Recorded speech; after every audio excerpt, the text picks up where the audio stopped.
네, 저는 오늘 그 토론을 맡은 MBN의 윤범기 기자입니다. 반갑습니다.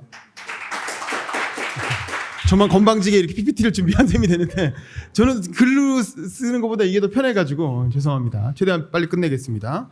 저는 사실 연구자도 아니고 인천이나 강화에 무슨 연고가 있는 사람도 아닌데 근데 이제 이걸 하게 된 거는 오로지 팬심으로 제가 오로지 팬심으로 이 발표를 토론을 맡았다는 점 양해 부탁드립니다. 다음. 저는 이제 유튜브에 보시면 제가 이 죽산 조봉암 선생에 대해서 강의한 영상들이 있어요. 그래서 민주공화국 대한민국의 기원을 알아볼까라는 수업에서 조봉암 선생에 관한 얘기를 3강에서 다뤘고 박태균의 조봉암 연구 읽어볼까라는 수업을 또 온라인으로 진행을 했습니다. 다음이라고 누르면 눌러주세요. 그 왜 죽산 조봉암인가? 다음. 정신 똑바로 차리고 눌러주세요. 죽산은 천의 얼굴을 가진 정치인이다 이런 생각을 많이 드는데 다음. 일단은 독립운동가로서도 굉장히 엄청난 족적을 남겼고 다음. 공산주의자인 측면도 있죠. 실제로 세 개의 공산당에 가입했습니다. 조선공산당, 소련공산당, 중국공산당, 뭐 온갖 공산당 다 가입했었죠. 다음. 그다음에 재헌 국회의원으로서 우리나라의 재헌 헌법을 만드는데 굉장히 중요한 역할을 하셨고 다음. 토지개혁을 설계했다는 최대 농림부 장관으로서 토지개혁을 설계하고 또 초대 국회의원으로서 토지개혁이 통과되는데 결정적인 역할을 하셨죠. 다음. 그다음에 또 평화통일을 그 냉전 시대 초입에 6.25가 끝난 지 얼마 되지도 않아서 바로 평화통일을 대선 공약으로 제시하는 과감한 행보를 보였다는 측면도 있고 다음. 그다음에 또 이승만의 라이벌로서 대선에 출마해서 2번이나 이승만과 맞상대를 했고 다음. 그래서 결국 정치 탄압의 희생자로 돌아가신 이제 이런 다양한 측면이 있기 때문에 조봉암을 굉장히 여러 가지 측면에서 우리가 조명해 볼 수가 있어요. 그런데 고중용 박사 수료생, 우리 박사 후보생님의 그 발표는 여기에 더해서 우리가 기존에 잘 주목하지 못했던 새로운 측면을 보고 있다. 저는 그게 민주주의자로서 조봉암을 조명한 부분이라고 생각해요. 다음. 사실 우리가 조봉암에 대해서 관심을 가지게 된 건 냉전 시대에는 조봉암은 공산주의자로 사용당했기 때문에 굉장히 오랫동안 묻혀 있었어요. 그러다가 90년대에 이제 민주화가 일어나면서 문민정부 바람을 타고 이제 조봉암에 대한 관심이 다시 살아나기 시작하는데 당연히 처음에는 진보 쪽에서 먼저 조봉암을 재발견하기 시작합니다. 지금은 굉장히 유명한 박태균 교수가 뭐 유튜브에도 유명하죠. 근데 이분이 이제 95년에 아주 젊은 연구자, 지금 뭐 고준용 선생님 정도의 젊은 연구자 시절에 이 조봉암 연구라는 책을 내게 되고 이 책에서는 사실은 진보 진영의 독자적 정치 세력화 진보 당이라고 하는 거에 관심을 가지고 사실은 상당 부분 비중 있게 서술을 합니다. 왜냐하면 그 당시에는 민주노동당이 민주노총을 만들고 나중에 이제 뭐 독자적 정치 세력화를 하는 상황이었기 때문에 그쪽에 관심을 많이 가졌고 다음.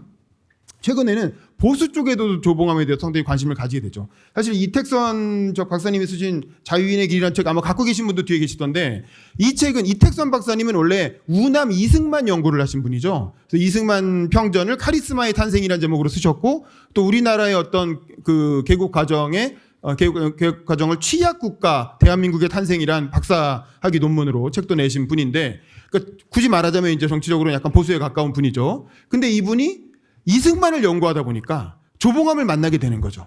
그리고 또 여기 계신 우리 주대환 대표님도 사실은 조봉암 선생이 농지개혁 과정에서 얼마나 중요한 역할을 했는가. 그리고 그 농지개혁이 있었기 때문에 박정희 산업화가 성공할 수 있었다라는 거를 이제 여러 가지 책과 뭐 강연을 통해서 많이 밝혀주셨고 다음. 그걸 이제 한동훈 전 대표가 받아 안아서 제주도에서 대한상의에서 특강을 할 때 그 내용을 언급을 했죠. 그래서 우리나라의 농지개혁의 순간이 대한민국의 결정적 순간이었다고 소개를 하면서 그 농지개혁에 기여한 인물로서 죽산 조봉암 선생을 언급을 합니다. 이러면서 진보와 보수가 다 함께 죽산에 대해서 조명하고 있는 시대가 이제 최근의 모습이다라고 할 수 있을 것 같고요. 다음. 그런데 사실 우리나라 진보 진영은 이전에는 죽산이 잘 보이지 않았어요. 왜냐하면 너무 지나치게 무력으로 독립운동한 사람들을 찾았어요. 다음. 일단 영화 암살이나 밀정 같은 영화의 흥행이 있었고 다음. 약산 김홍범, 또 홍범도 장군 이런 분들이 특히 지난 문재인 정부에서 상당히 주목을 받았고 또 이제 우리나라 그 민주운동가들이 관심을 가졌죠. 다음. 근데 저는 이거는 문재인 정부에서 활발한 재평가가 있었는데 다음. 근데 이거는 저는 사실 북한 긴밀성에 대한 컴플렉스라고 생각해요.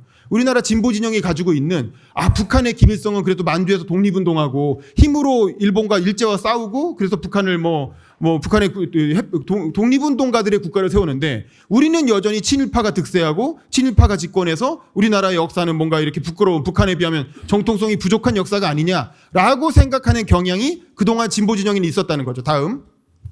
그래서 80년대, 90년대 이른바 NL 계열, 이렇게 NL 계열의 학생 운동이 그런 역사관을 많이 가지고 있었고 내심 김일성 같은 존재를 한국에서 찾으려고 했던 거죠. 그런 인물들을 찾다 보니까 김원봉이나 홍범도 같은 인물에게 더 주목하게 되었던 게 아닌가라는 거죠. 다음. 그래서 이제 북한 계열이 아닌 비북한 계열의 어떤 의혈 독립운동, 무력 독립운동을 한 사람들을 찾다 보니까 이런 분들한테 집착을 했는데 다음. 사실은 독립운동을 하는 과정에서도 민주주의자가 있었거든요. 민주주의를 독립운동 과정에서도 실천해 보려고 노력한 분들이 있었는데 그런 분들에 대한 조명이나 발견은 상대적으로 소홀하지 않았나라는 생각이 들었습니다. 다음. 그럼 민주주의자 조봉암의 면모는 어떤 것인가? 우리 고 박사님께서 잘 밝혀주셨지만 다음. 제가 다음이라고 하면 눌러주세요. 미련 내지 마시고. 해방 이후에 일관된 대화와 타협 노선을 추진했다는 거죠. 해방 직후에 사실은 박헌영과의 투쟁 과정도 그랬고 다음. 박헌영과 공개적으로 노선 투쟁을 하잖아요. 사실 이건 우연히 물론 이제 편지가 유출되면서 우연히 언론에 공개되면서 존경하는 박헌영 동지에게라고 하는 그 글이 노출이 되면서 그렇게 됐지만 박헌영 비판한 핵심은 뭐냐면 너 당을 왜 이렇게 독재적으로 운영하냐. 당을 왜 이렇게 비민주적으로 운영하냐. 이걸 비판한 거거든요. 그래서 이제 그런 물론 본인에 대한 해명도 있었고 다음. 그리고 나서 해방 이후에도 좌우 합작 노선에 참여를 하게 돼. 물론 이제 몽양 여운형 선생이 이끄는 좌우 합작 노선과는 다른 결이죠. 왜냐면 거기엔 껴주지 않았어요. 그 극산 선생은 여러 가지 정치적 이슈가 있어서 껴주지 않았기 때문에 별도로 인천 지역을 중심으로 별도의 좌우 합작 노선을 추진했었고 다음.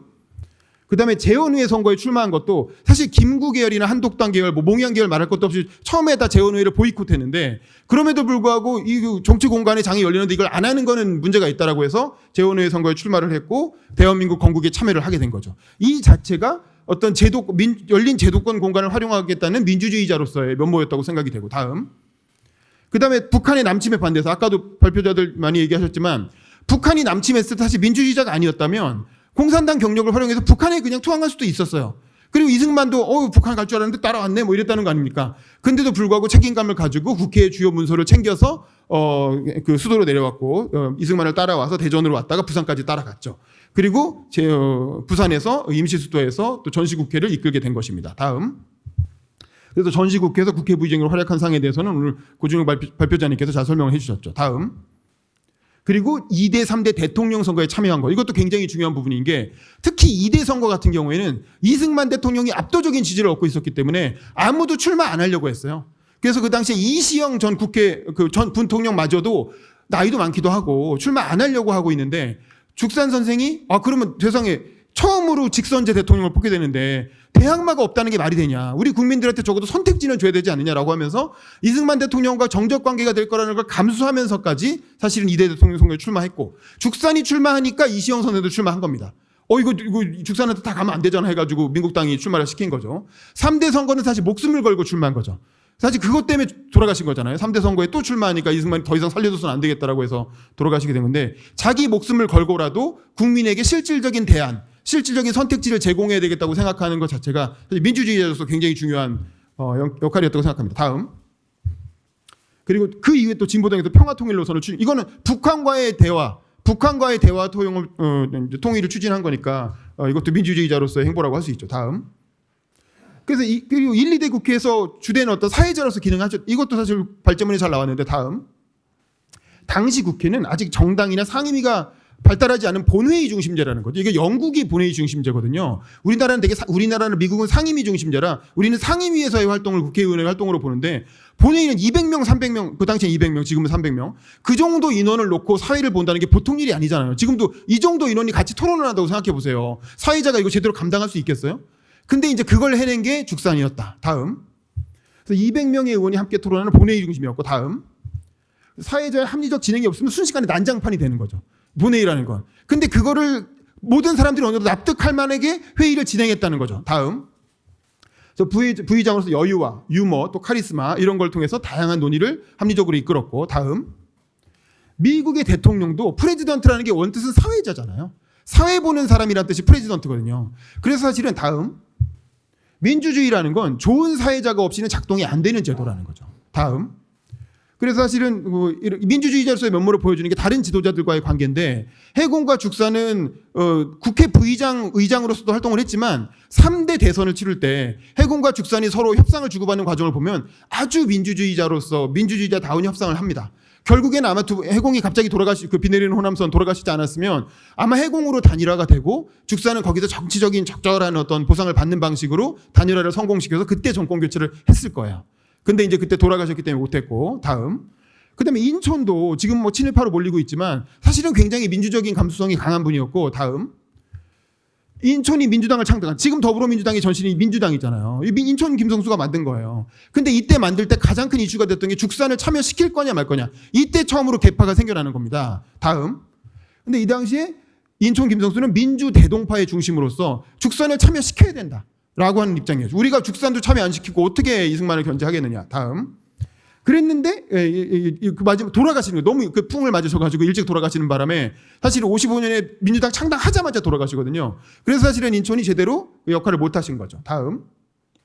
근데 이 죽산의 경쟁자, 연배상으로 경쟁자였던 조병옥이라든가 장면이라든가 낭산 김준현 이 사람들 다 심파구파 나중에 갈라지지만 이때는 다 한마음 한뜻으로 절대 조봉하면 안 된다.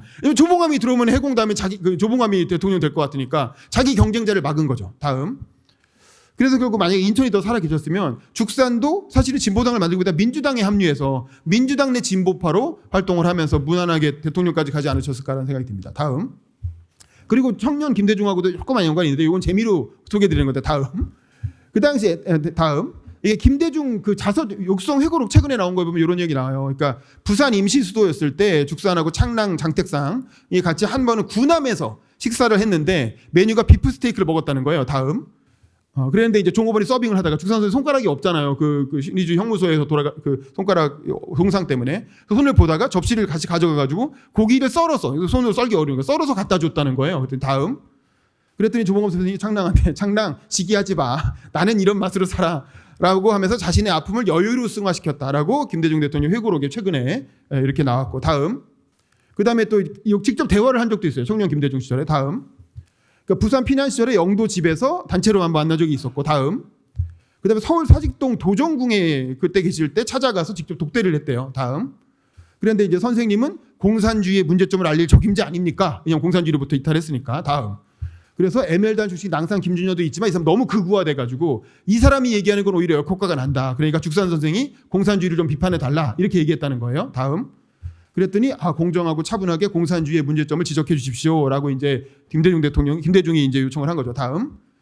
그랬더니 죽산이 김동지 말이 맞는데 그러면 나를 지지하는 사람들이 이탈할 수도 있어라고 하면서 이제 자제를 시켰다는 거고 다음. 그때 이제 DJ가 좀 실망했다는 거죠.